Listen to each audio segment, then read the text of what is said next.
예, 엊그저께 제가 전에 있던 교회 전에 있던 지방에 함께 목회하던 우리 여자 목사님이신데 후배 목사님이세요. 그 후배 목사님하고 같이 전화 통화를 하게 되었습니다. 그러면서 이 얘기 저 얘기 하다가 나온 얘기가 요즘에 뭐 집회가 다 취소가 되었다라는 얘기가 나왔어요. 그러면서 지방마다 다 행사가 취소가 되고 부흥회가 다 취소가 되고 모임이 다 취소가 되고 수련회도 다 취소가 되었다라고 하는 말을 함께 나누면서 현 사태에 대해서 또 걱정하고 함께 얘기하는 시간을 가졌습니다. 그러면서 제 마음속에 떠오른 것이 뭐냐면 말라기 선지자의 이야기입니다. 말라기 선지자가 이스라엘 백성들을 향해서 말라기 선지자 이후로 마태복음이 시작되기까지 말라기가 구약 성경의 끝 아닙니까? 그리고 마태복음이 이제 신약의 시작으로 기록이 되어져 있는데 그 사이에 간격이 450여 년의 간격이 있습니다. 근데 말라기 선지자가 마지막으로 구약 성경의 마지막으로 기록한 것이 뭐냐 하면 하나님께서 이스라엘 백성들이 드리는 예배를 싫어한다는 내용입니다. 너희가 나에게 드리는 예배를 내가 기뻐하지 않는다. 차라리 누가 이 성전 문을 닫아서 나한테 예배를 드리지 않게 했으면 좋겠다 라고 하는 말씀을 하나님께서 말라기 선지자를 통해서 하셨습니다. 예배를 하나님이 기뻐하셔야 마땅할 텐데 이스라엘 백성들이 드리는 예배는 하나님께서 기뻐하지 않는 예배였던 것입니다. 그 당시엔 제사였었죠. 그 제사를 어떻게 드렸느냐 하면 형식적이고 습관적이고 외식적으로 드렸습니다. 병든 것, 저는 것, 비루먹은 것, 하나님께 드릴 수 없는 것들로 하나님 앞에 드리는 것을 하나님께서 싫어하셔서 성전문을 차라리 누가 닫아서 이 백성들이 나에게 제사를 드리지 못하게 했으면 좋겠다라고 하는 말씀을 말라기 선지자에게 하셨죠. 오늘날의 현실과 교차되면서 그 말씀이 생각이 났습니다. 무슨 뜻이냐 하면 오늘날 우리들이 하나님 앞에 드리는 예배가 참으로 하나님께서 기쁘게 받으실 수 있는 예배인가? 우리가 다시 한번 생각해 보아야 할 문제라고 생각이 들었습니다. 왜냐하면 오늘날 우리들이 하나님 앞에 드리는 예배가 형식적인 예배가 되어진 지 이미 오래되었어요. 습관적인 예배가 된 지 이미 오래되었어요. 외식적인 예배가 된 지 이미 오래되었어요. 누가 하나님 앞에 예배드리러 나오면서 내가 받은 구원의 은혜에 감사하는 마음으로 하나님 앞에 나와서 예배드리는 사람을 참으로 찾아보기가 쉽습니까? 어렵습니까? 정말로 하나님 앞에 나오면서도 하나님께서 나에게 참으로 이 미련한 인생에게 하나님께서 은혜를 주시고 깨닫게 해주시고 정말로 내가 하나님의 은혜를 받지 않으면 내가 살아갈 수 없습니다. 하나님 예배 가운데 나를 만나 주시고 내게 은혜 내려 주시기를 원합니다. 주님께서 주신 은혜를 사모하면서 하나님 앞에 나와 예배 드리는 사람을 찾아보기가 참 어려운 시대가 되었습니다. 그저 예배 후딱 들여치우고 들러 나가고 산으로 나가고 볼일 보러 나가고 친구 만나러 나가고 일하러 나가고 놀러 나가고 예배가 귀찮은 것이 되었고 형식적인 것이 되고 습관적인 것이 되었습니다. 코로나 때문에 예배에 많은 지장을 받게 됩니다. 소모임도 금지가 되고 또 50인 이상 모이는 모임도 지금 금지가 됐는데 3단계가 되게 되면 곧 3단계가 될 수 있을 가능성이 있어요. 근데 코로나 방역 3단계가 선포가 되어지면 모든 대면 예배가 금지되어집니다. 그러니까는 서로가 한 곳에 장소를 정해서 교회에서 예배 드리는 게 금지가 되어지는 거예요. 많은 사람들이 그거에 대해서 걱정하고 근심하고 그렇게 교회를 예배 모임을 금지하는 것에 대해서 정부를 규탄하고 또 비판하고 또 데모를 하기도 하지만 그런 가운데 있어서 우리가 다시 한번 곰곰이 우리 마음속에 묵상해 보아야 될 내용이 말라기서의 내용입니다. 과연 우리가 그동안 하나님이 기뻐하시는 예배를 드리는데 소홀히 한 것은 아닌가? 우리의 마음을 다시 한번 우리의 삶을 다시 한번 돌아볼 수 있기를 바랍니다. 이 기회가 어떤 사람에게는 아주 신나는 기회가 아주 좋은 기회가 될 수도 있어요. 어차피 형식적이고 습관적인 예배를 드렸는데 코로나 핑계로 잘 됐다. 교회 안 나가도 코로나 때문에 안 나간다고 사람들이 생각하지 내가 믿음이 없어서 안 나간다고 생각하지는 않겠지라고 생각을 하면서 오히려 안 나가게 되는 걸 다행으로 생각하는 사람들도 있을 거예요. 그렇게 모임이 적어지고 모임에 하나님 앞에 드리는 예배에 안 나가는 것이 부담이 되지 않는 시대가 되었고 또 나가든 안 나가든 삶에 별 상관이 없는 거예요. 예배를 드리든 예배를 안 드리든 내 인생에 별 부담도 없고 문제도 없고 그런 사람들은 더욱 예배를 소홀히 하는 일들이 일어나게 될 것입니다. 그러나 이렇게 어려운 상황 가운데에서 또 한 종류의 사람은 더욱 하나님 앞에 나가지 못하는 상황이 안타깝고 마음이 아프고 하나님 앞에 나가기를 사모하고 이 문제가 빨리 해결되기를 사모하는 마음을 가진 사람들도 있을 것입니다. 우리가 어떤 마음과 어떤 자세로 이 시기를 지나가야 될지 여러분들에게 하나님이 주시는 지혜가 있기를 주의 이름으로 축원을 드립니다.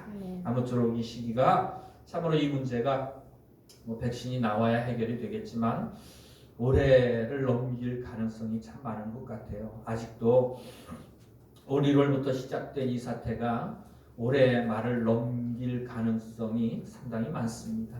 그러나 그 가운데에서 진짜 믿음을 가지고 하나님이 주시는 은혜를 사모하며 예배를 사모하는 사람들과 그렇지 않은 사람들이 분명히 갈라지는 역사가 있게 될 겁니다. 알곡과 가라지가 구별되는 역사가 분명히 있게 될 거예요. 여러분들이 참으로 이러한 어려운 시기에 참으로 어려운 시기를 지나가고 있지만 이 가운데서도 끝까지 믿음으로 바로 설 수 있기를 주의 이름으로 축원을 드립니다. 오늘 우리가 읽은 말씀으로 돌아가 보겠습니다. 오늘 우리가 읽은 말씀을 보면 예수님께서 제자들에게 하신 말씀이에요. 너희가 나를 택한 것이 아니요 내가 너희를 택하여 세웠나니 이는 너희로 가서 열매를 맺게 하고 또 너희 열매가 항상 있게 하여 내 이름으로 아버지께 무엇을 구하든지 다 받게 하려 함이라 라고 예수님께서 말씀을 하셨습니다. 예수님께서는 너희가 나를 택한 것이 아니요 라고 말씀을 하십니다. 우리가 예수를 믿기로 택한 것도 아니고 우리가 예수님을 따르기로 택한 것도 아니고 우리가 성도가 되기로 권사가 되기로 장로가 되기로 목사가 되기로 택한 것이 아닙니다. 하나님께서 택하여 세웠다고 하는 것이죠. 이걸 뭐라고 말하냐면 따라합시다. 부르심입니다. 하나님의 부르심이에요. 신앙생활은 하나님의 부르심이 있어야 됩니다. 하나님이 우리를 불러주셔야만 되는 거예요. 그런데 교회에 다니는 사람들 가운데 하나님의 부르심이 없는 사람들이 있어요. 자기가 다니고 싶어서 다니는 사람이 있어요. 자기가 신앙생활 하고 싶어서 신앙생활 하는 사람이 있어요. 하나님의 부르심이 없는 사람들이 교회 안에 있다고 하는 겁니다. 하나님의 부르심이 없다고 하는 건 무슨 의미냐 하면 하나님을 만난 적이 없다는 뜻이에요. 하나님 만나지 않고도 교회 다닐 수 있습니다. 하나님 만나지 않고도 봉사할 수 있습니다. 하나님 만나지 않고도 직분을 받을 수가 있어요. 하나님을 만난다고 하는 것이 무엇입니까? 하나님께서 우리를 찾아와 주셔서 어두움 가운데 내가 죄인인 것도 알지 못하는 인생에게 내가 죄인인 걸 분명히 깨닫게 하시는 은혜를 내려주셔야만 되는 거예요. 그리고 내가 죄인이고 그 죄 때문에 영원한 형벌을 받아 마땅한 존재인 걸 깨달아 알게 해주셔야만 됩니다.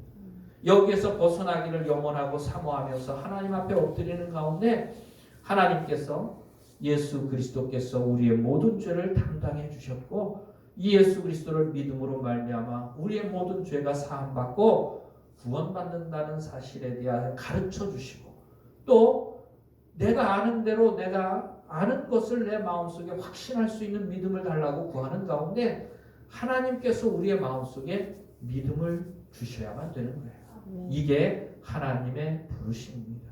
내가 예수님을 만났다. 내가 예수 믿고 구원받았다라고 하는 사건입니다.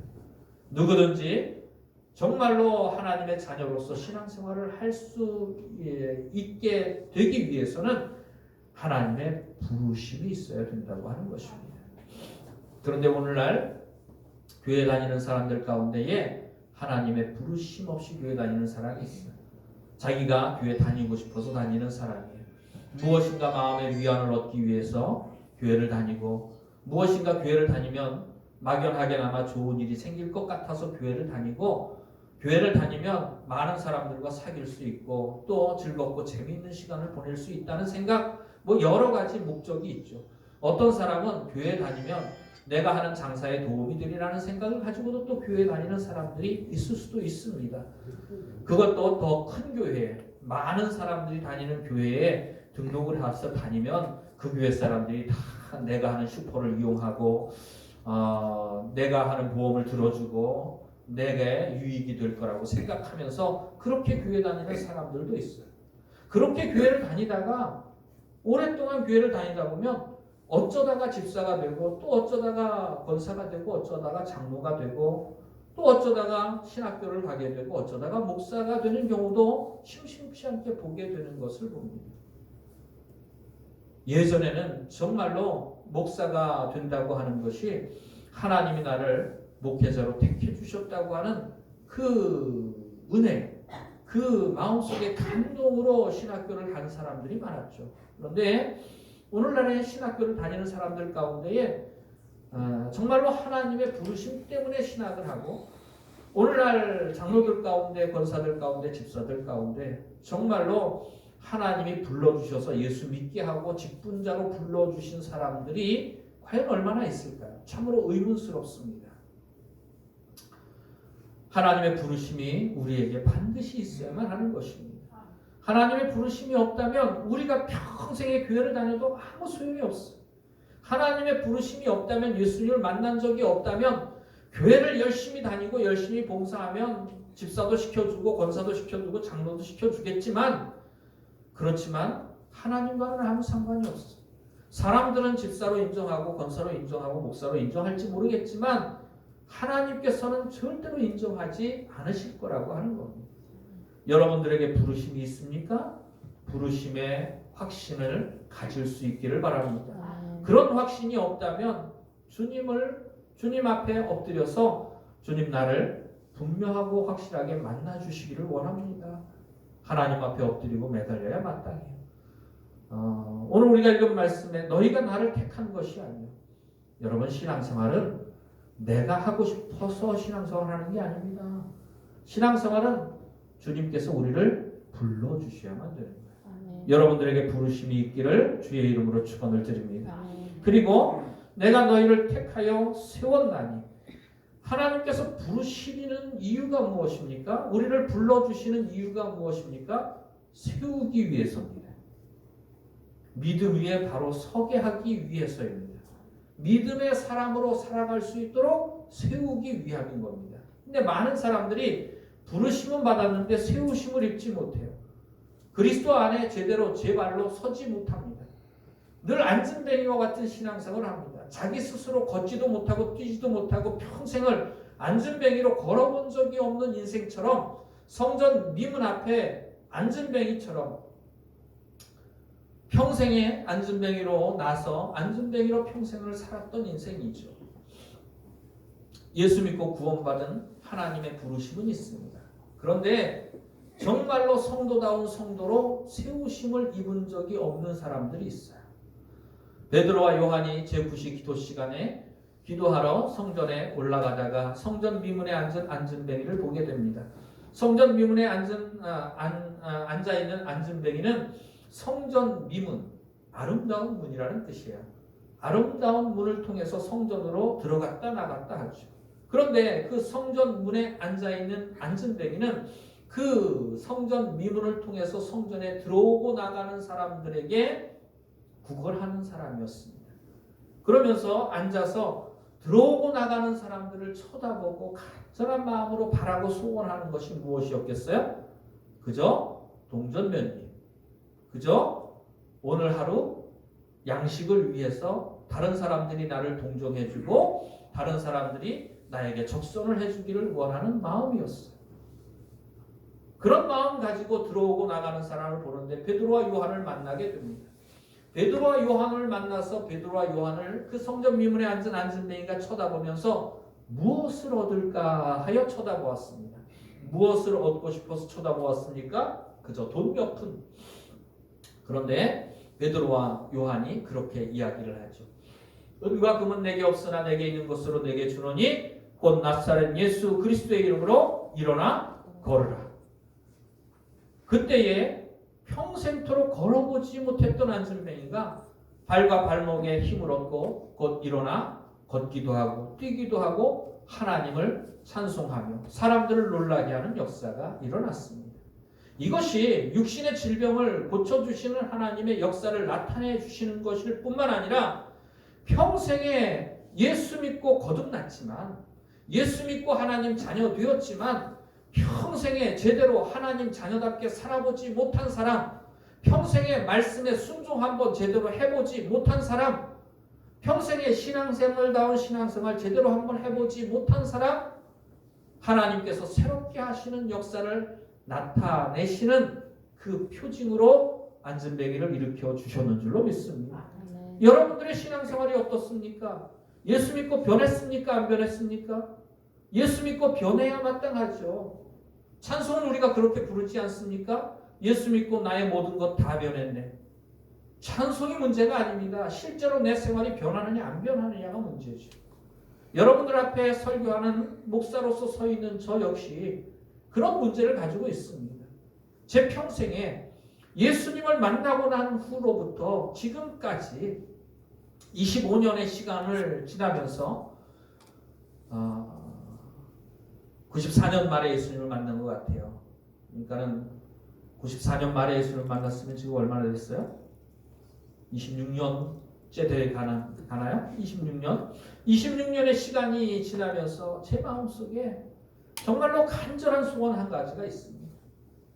단 한 가지의 소원, 정말로 간절한 한 가지의 소원이 있는데 그게 뭐냐 하면 내 마음속을 아프게 하는 문제가 있고 해결받고 싶은 문제가 있어요. 그게 뭐냐 하면 정말로 내가 완전히 다 변하기를 원하는 거예요.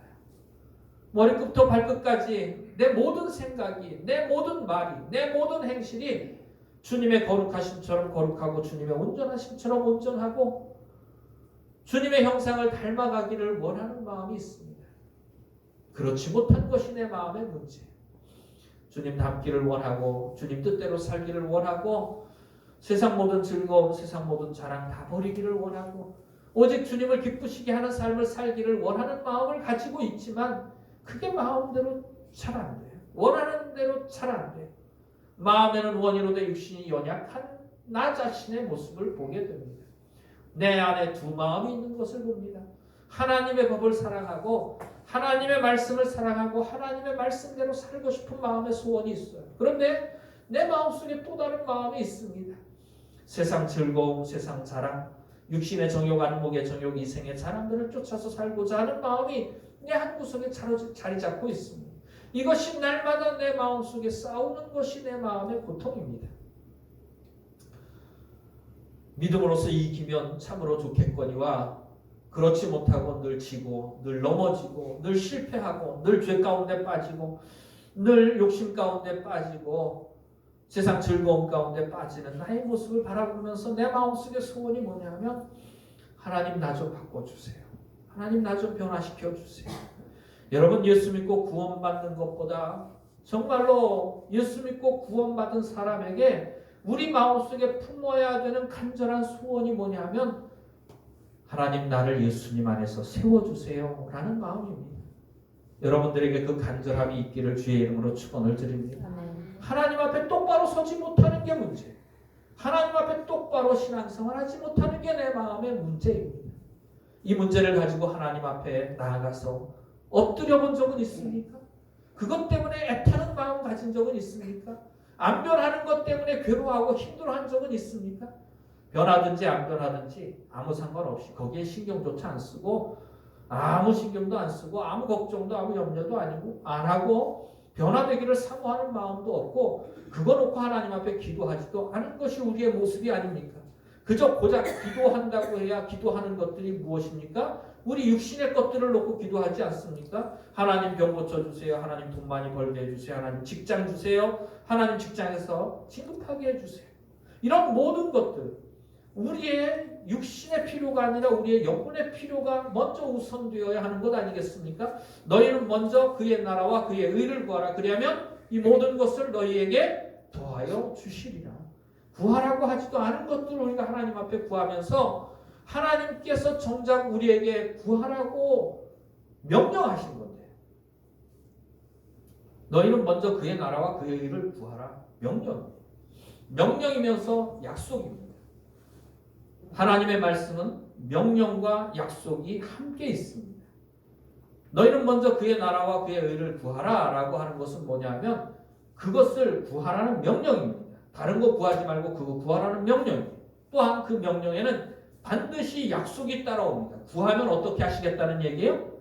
하나님이 우리에게 구하라고 말씀하시는 것은 우리에게 주시기 위하여 구하라고 하신 것인 줄로 믿습니다. 내가 예수 믿고 안 변하는 게 문제고, 내가 예수 믿고 진짜 변하기를 사모하고 하나님 앞에 간절히 구하는 마음보다 하나님께서 나를 변화시키시기를 원하시는 마음이 더 큰 줄로 압니다. 내가 변화되기를 원하는 것보다 하나님은 더 간절히 나를 변화시키기를 원하시는 거예요. 그런데 우리가 구하지 않는 거예요. 하나님이 좋은 것으로 주시려고 준비해 두셨는데 하나님이 준비해 두신 것을 우리가 구하지 않기 때문에 하나님께서 주시지 않으시는 거예요. 너희가 얻지 못하면 그 이유가 뭐예요? 단 한 가지입니다.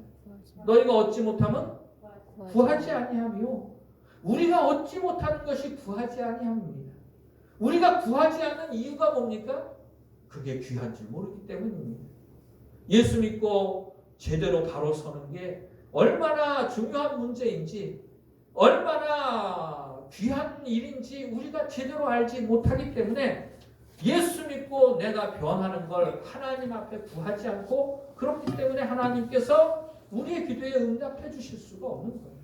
우리가 구하기만 하면, 정말로 예수 믿고 변하는 것이 중요한 문제라고 우리가 생각하고 예수 믿고 변화되기를 간절히 사모하며 하나님 앞에 구하기만 하면 하나님께서 우리에게 구하는 것을 허락해 주실 줄로 믿습니다. 구하라 너희에게 주실 것이요, 찾으라 찾을 것이요, 문을 두드리라 그리하면 너희에게 열릴 것이니. 여러분들에게 열려지기를 원합니다. 구하는 것이 얻어지기를 원합니다. 찾는 것이 찾아지기를 원합니다. 우리가 중요한 것, 무엇을 구해야 할지, 무엇을 찾아야 할지, 무엇을 위하여 두드려야 할지, 하나님 앞에 간구해야 할지, 그 목표를 분명하고 확실하게 제대로 정해야 한다고 하는 거죠. 여러분, 우리를 예수 믿고 하나님의 자녀로 불러주신 목적을 오늘 우리가 읽은 말씀에 뭐라고 말씀하고 있어요? 우리를 세우시기 위하여 불러주셨습니다. 예수 믿고도 평생에 죄짓고 그렇게 살게 하기 위하여 우리를 불러주신 게 아닙니다. 예수 믿고 우리를 바로 세워주시기 위하여 하나님께서 우리를 불러주셨다고 하는 것이죠.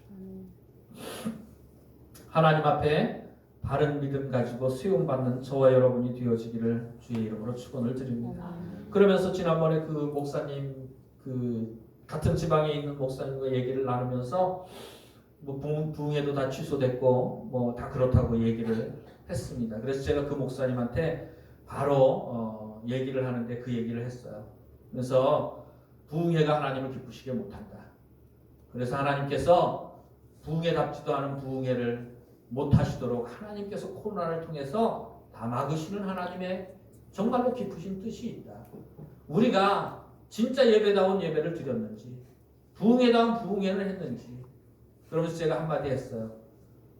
아니, 부흥회를 하면 부흥이 돼야 되는데 부흥이 되느냐 안 되느냐. 부흥사가 와서 부흥회를 하면 부흥을 시켜야 되는데 부흥이 되느냐 안 되느냐. 그러면 부흥사라고도 부르지 말고 부흥회라고도 부르지 말고 안부흥사가 와서 안부흥회를 한다고 얘기를 해야 되는 거 아니냐. 제가 우스갯소리로 그렇게 얘기를 했습니다. 우리는 부흥사 모셔서 늘 부흥회 합니다. 매년 합니다. 봄, 가을로 합니다. 부흥이 됩니까? 안 됩니까? 진짜 부흥사라면 그리고 진짜 부흥회를 한다면 진짜 부흥이 되겠죠. 근데 부흥사가 와서 부흥회를 해도 부흥이 안 되면 안부흥사가 와서 안부흥회를 해서 부흥이 안 되는 거 아닙니까? 하나님께서 막으시는 역사가 있다고 생각이 되어집니다. 부흥사도 자기 삶을 다시 돌아봐야 되고 또 개교회 목회자도 자기 삶을 다시 돌아봐야 되고 각 사람이 하나님 앞에 나와서 예배를 드리는 사람들도 제대로 내가 하나님 앞에 하나님이 기뻐하시는 예배를 드렸었는지 다시 한번 돌아보아야 되는 기회로 삼아야 될 줄로 믿습니다.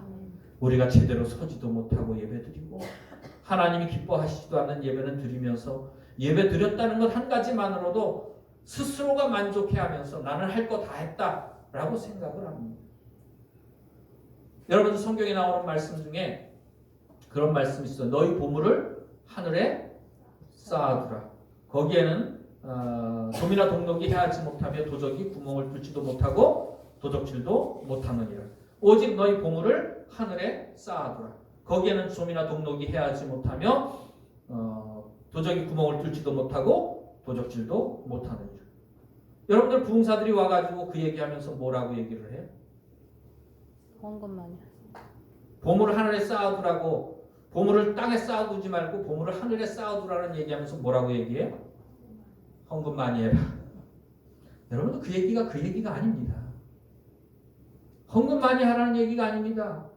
여러분들 너희 보물을 땅에 쌓아두지 말고 하늘에 쌓아두라는 말을 내가 가진 돈을 하나님께 헌금을 드린다고 하는 것으로 풀이를 한다면 여전히 보물을 뭘로 생각하고 있는 거예요?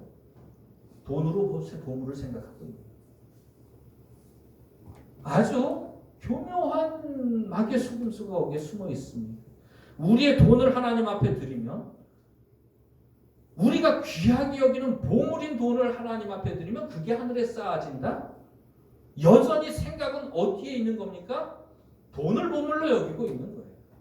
너희 보물을 땅에 쌓아두지 말라는 뜻은 뭐냐 하면 땅에 있는 것을 가치 있게 여기지 말라는 뜻입니다. 오직 너희 보물을 하늘에 쌓아두라는 것은 무슨 뜻이냐 하면 하늘에 있는 것을 가치 있게 여기라는 뜻입니다. 여러분들 죽고 난 다음에 가져갈 수 있는 것이 이 땅에 있어요? 없어요? 아무것도 없습니다. 우리가 그냥 빈몸으로 왔다가 빈몸으로 가는 거예요. 우리가 아무것도 가져온 것이 없음에 아무것도 가져가지 못하요. 그런데 헌금 많이 해가지고 하늘에 쌓아두면 돈을 가져갈 수 있다고 우리에게 말하는 거예요. 돈을 가져갈 수 있는 게 아닙니다. 헌금 많이 하라는 얘기가 아닙니다. 그렇다고 헌금 안 하라는 얘기 하는 거 아니에요 지금? 여러분 제대로 똑바로 잘 알아들으십시오. 우리 목사님이 얘기하는데 헌금하지 말래. 그 얘기하는 거 아닙니다. 보물, 가치를 어디에 두느냐 하는 겁니다. 너희가 하나님과 돈을 경하여 섬길 수 없느니라. 여러분들 하나님이 헌금을 많이 하는 걸 기뻐하시는 게 아니에요. 헌금을 많이 하는 걸 기뻐하시는 게 아니라 헌금하는 사람의 마음이 얼마나 깨끗한지를 기뻐하시는 거예요. 여러분들 하나님 앞에 드리는 예배를 하나님이 기뻐하시는 게 아니에요. 하나님 앞에 나와서 예배 드리는 사람의 심령이 얼마나 거룩한지를 하나님이 기뻐하시는 거예요. 하나님이 받으심직한 예배가 어떤 예배입니까? 우리가 하나님 앞에 예배를 드릴 때마다 받으실 수 있도록 드려야 하는 거죠. 하나님이 받으심직하게 드려야 되는 거예요. 흠 없는 것으로 드려야 되는 거예요. 예배답지 않은 예배들이 많고 참으로 부흥회답지 않은 부흥회들이 많고 신앙생활답지 않은 신앙생활을 하는 사람들이 많으니 하나님이 오죽 답답하셨으면 그것들을 막으시는 것이 아닐까 그런 생각이 제 마음속에 들면서 말라기의 이야기가 생각이 났습니다. 제가 말씀드리는 건 그거예요. 뭐냐 하면 우리가 바로 세움받는 사람이 되어야 할 줄로 믿습니다. 우리가 하나님 보시기에 거룩한 모습으로 깨끗한 모습으로 하나님 마음에 드는 모습으로 한 사람 한 사람이 세움받기를 주의 이름으로 축원을 드립니다. 그러면 그런 사람이 드리는 예배 하나님이 기쁘게 받으실 줄로 압니다. 그런 사람이 드리는 예물도 하나님이 기쁘게 받으시게 되는 거죠. 그리고 그런 사람을 통해서 하나님께서 부흥의 역사도 일으켜 주시는 거예요. 그런 사람이 나가서 전도할 때 먹히는 거지, 예수 믿고 세움받지도 못한 사람이, 변화되지도 못한 사람이 나가서 전하면 오히려 하나님의 영광을 가리울 뿐이라고 하는 거죠. 오늘 우리가 읽은 말씀에 너희로 가서 내가 너희를 택하여 세웠나니, 하나님께서 우리를 부르시고 택하신 이유가 뭐냐면 세우시기 위함이고, 우리를 세우시는 목적은 뭡니까? 열매를 맺게 하기 위함인 것입니다. 세움받아야 열매 맺습니다. 하나님 앞에 제대로 세움받아야, 신앙이 제대로 서야, 믿음이 제대로 서야, 믿음 생활이 제대로 되어야 그런 사람을 하나님께서 세상으로 보내실 수 있는 거예요. 현장으로 보내실 수 있는 거예요. 그런 사람을 하나님이 보내시는 거지, 보내실 만한 사람을 하나님께서 보내시는 겁니다. 쓰실 만한 사람을 하나님께서 쓰시는 거예요. 우리가 과연 하나님께서 쓰실 만한 사람인가요? 하나님이 쓰시기에 합당한 사람인가요? 큰 집에는 금그릇도 있고 은그릇도 있고 나무그릇도 있고 질그릇도 있고 참으로 여러 가지 종류의 그릇이 있는데, 그 중에 쓰임받는 그릇은 어떤 그릇이 쓰임받습니까? 이런 것에서 자기를 깨끗하게 하면 주인이 귀히 쓰는 그릇이 된다고 말하고 있습니다. 하나님이 쓰시는 그릇은 깨끗한 그릇이에요. 신앙생활 제대로 하고, 말씀에 제대로 순종하고, 버리라는 거 다 버리고, 취하라는 거 다 취하고, 순종하라는 거 다 순종하고, 그런 사람을 통해서 하나님께서 역사하시는 거죠. 그런 사람을 하나님께서 보내주시고, 그런 사람을 통해서 하나님이 역사하시는 거예요. 우리가 아무리 전도해도 전도도 안 되고, 전도할 마음도 없고, 전도를 나가도 두렵고 떨리고, 전도해도 열매도 없고, 부흥도 안 일어나고, 하나님의 역사도 없고, 왜 그렇습니까? 보내심을 받지 못하고 나갔기 때문에 그렇습니다. 왜 보내심을 받지 못했습니까? 세워지지 않은 사람이기 때문에 그렇습니다. 그러니까 하나님이 불러주신 것은 우리를 세워주시기 위함이에요. 하나님이 우리를 세우시기 위한 목적은 뭐냐 하면 우리를 보내시기 위함입니다. 그래서 우리가 하나님의 뜻대로 나가서 전도하고 영혼 사랑하는 마음으로 복음을 전할 때에 그걸 듣는 사람마다 열매가 맺어지고 추수가 되어지고 날마다 믿는 자를 더하게 하시는 하나님의 역사가 일어나게 하기 위함인 줄로 봅니다. 성경에는 스게와의 7 아들이 나와요. 사도 바울이 하나님의 능력으로 희한한 일을 행하였습니다. 많은 병자들을 고치는 역사를 일으켰습니다. 그랬더니 어떤 유대인들이 사도 바울이 손수건이나 앞치마를, 사도 바울이 가졌던 손수건이나 앞치마를 가져다가 병든 사람에게 갖다 덮으면 그 사람이 낫는 역사 같은 희한한 일들도 일어났어요. 그랬더니 어떤 유대인들이 자기들도 시험 삼아서 일을 하는데, 어떻게 일을 하느냐 하면 바울이 말하는 예수의 이름으로 내가 너를 명하노라. 그러면서 병든 자에게 명하고, 병든 자에게 귀신 들린 자에게 명하고, 그런 일들이 일어났어요. 그러니까 그 당시에 사도 바울이 그렇게 기도해주고 놀라운 능력을 나타내니까 수없이 많은 사이비들이 생겨났습니다. 수없이 많은 사람들이 그걸 따라했어요. 사도 바울은 예수님이 주시는 능력 가지고 했는데, 사도 바울이 예수님의 이름을 가지고 고치는 걸 보고 그 겉모양만 따라한 겁니다. 시험 삼아서 예수의 이름으로 내가 너를 명한다, 예수의 이름으로 병이 나라, 예수의 이름으로 귀신아 쫓겨가라, 그렇게 명하는 사람들이 수없이 많았어요. 유대인들 가운데에 따라하는 사람들이 많았습니다.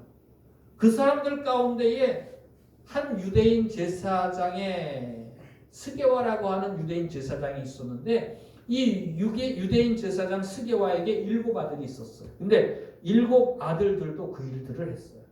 그러면서 하나님을 만난 적이 없는 사람입니다.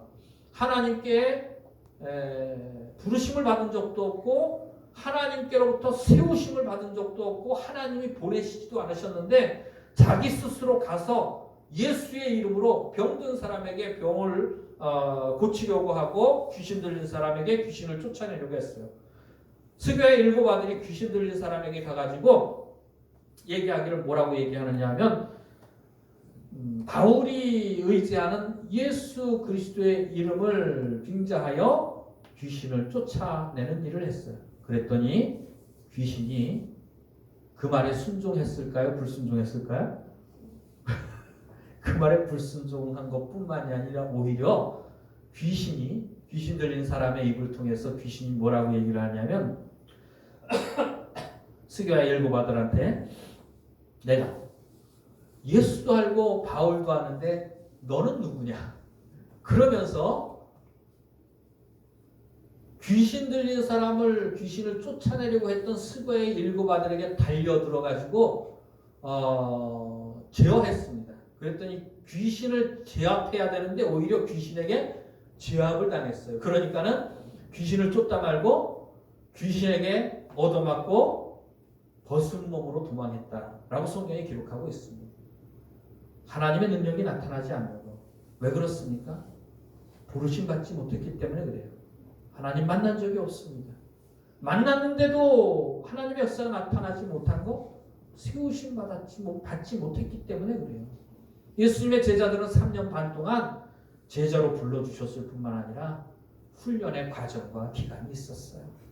하나님 예수님과 함께 시간을 보내며 가르침을 받고 정말로 주님의 발자취를 쫓아가는 모든 생업을 다 포기하고 주님을 쫓는 일에만 전심으로 3년 반을 주님을 쫓아다니는 일만 해요. 그랬을 때에서야 비로소 예수님께서 제자들을 보내실 만한 사람으로 변화되었다고 하는 겁니다. 그렇게 주님이 세워졌을 때 보내신 거예요. 우리가 나가도 우리 스스로 나가는 거지 주님이 보내시는 게 아닌 거예요. 주님께로부터 제대로 세우심을 받아야만 주님께로부터 보내심을 받을 수 있는 거고 그래야만 주님의 역사도 일어나는 거죠. 원하고 바라기는 제 인생에 있어서 제가 부르심 받은 건 확실한 것 같아요. 예수님 만난 감정이 있고 체험이 있습니다. 고백이 있습니다. 근데 아직도 주님이 쓰시기에 합당하도록 제대로 세우심 받지는 못한 것 같아요. 우리 한 사람 한 사람이 정말로 주님과 함께 더욱 시간을 보내고 주님께로부터 가르침을 받고 내가 변하지 않는 것 때문에 주님 앞에 엎드리고 주님의 능력으로 조금씩이라도 변화되어서 주님께서 쓰시기에 합당한 사람으로 우리가 준비되어지고 세우심 받는 역사가 일어나기를 주의 이름으로 축원을 드립니다. 그런 사람을 주께서 보내주시는 거고 정말로 내가 설교할 때마다 또 내가 한 사람을 만나서 예수 얘기를 할 때마다 듣는 사람의 마음이 감동되어지고 변화되어지고 날마다 믿는 자를 더하게 하는 역사 제 인생 가운데 나타나면 참 좋겠다 싶은 마음이 마음속에 간절한 소원으로 자리 잡았습니다. 여러분들도 이 마음의 소원을 품을 수 있기를 주의 이름으로 축원을 드립니다. 하나님이 나를 불러주셨으니 정말로 제대로 나를 세워주시기를 원합니다. 하나님이 쓰시기에 합당한 일꾼으로 사람으로 나를 세워주시기를 원하고 하나님이 나를 보내주시고 내가 가는 곳마다 하나님의 역사가 나타나고 병든 자가 고침받고 죄인이 회개하고 주께로 돌아오는 역사 그리하여 사도행전에 기록된 대로 날마다 믿는 자를 더하게 하시는 역사 그런 역사 이전에만 그런 역사가 일어났던 것이 아니라 어제나 오늘이나 동일하신 하나님께서 오늘날도 그런 역사를 분명히 일으켜 주실 줄로 믿습니다. 그 역사를 그 누구도 아닌 나를 통해서 또 여러분 한 사람 한 사람을 통해서 우리가 이 땅에 사는 동안에 그런 역사를 체험하고 주께서 불러주시고 세워주시고 주께서 보내주시고 우리의 삶 가운데 하나님의 보내주신 역사와 열매들이 풍성하게 맺어져서 참으로 우리를 구원하신 하나님을 기쁘시게 하며 하나님께 영광을 돌리는 저와 여러분이 되어지기를 주의 이름으로 축원을 드립니다. 기도드리시겠습니다.